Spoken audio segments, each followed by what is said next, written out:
Далёка-далёка ў свеце ёсць какававая пустыня. Яна здаецца неабсяжнай. Столькі ў ёй какававай пудры.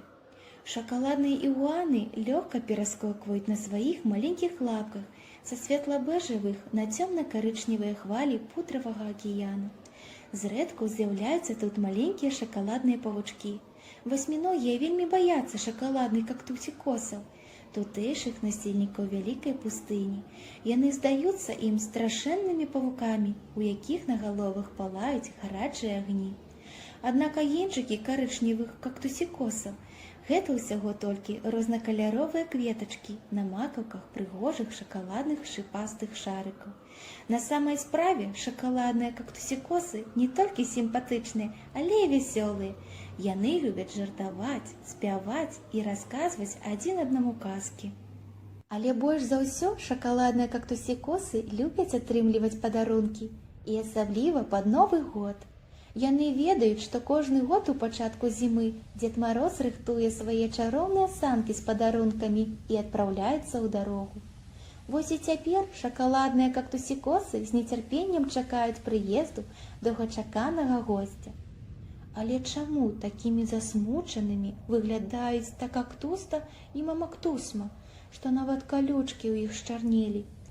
Справа ў тым, што птушка Марлу прынесла жыхарам какававай пустыні сумную навіну. Дзед Мароз прыбудзе крыху са спазненнем. Цяпер яго санкі, запрэжаныя аленямі, не лятаюць, а толькі ездзяць. Задумаліся шакаладныя кактусікосы. Як жа дапамагчы Дзеду Марозу хутчэй прыехаць з падарункамі? Неўзабаве цудоўная ідэя прыйшла ў галаву та кактусту. Нам патрэбны масла і цукар, а яшчэ гладкія формачкі. І мы пабудуем хуткасную шакаладную дарогу, па якой прыедзе да нас Дзед Мароз. І вось праз 2 тыдні заўзятай працы ўсіх кактусікосаў сярод какававай пустыні пралягла прыгожая дарога шакаладных плітак, якіх гладкі і роўны буркаваны шлях з'явіўся сярод неабсяжных пудравых прастораў. Гэта санкі Дзеда Мароза едуць на прасткі да сям'і будаўнікоў кактусікосаў.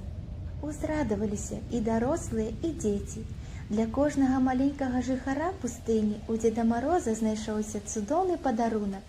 Скарбоначка з сакрэтам для старэйшай кактусішы, веласіпед для сярэдняга кактусяняці і панама з белымі карункамі для вялікай галовачкі маленькага кактусьменчыка. Задаволеныя сюрпрызамі, дзеці кактусікосікі дзякавалі Дзеду Марозу.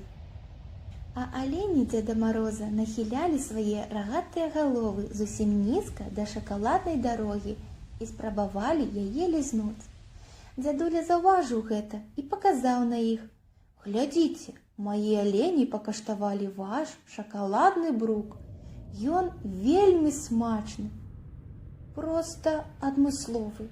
Мы зрабілі яго з цукру, добрага масла і, вядома ж, з выдатнай какававай пудры», — сказаў та кактуста. «А можа, вы возьмеце некалькі нашых плітак у падарунак для іншых дзяцей?»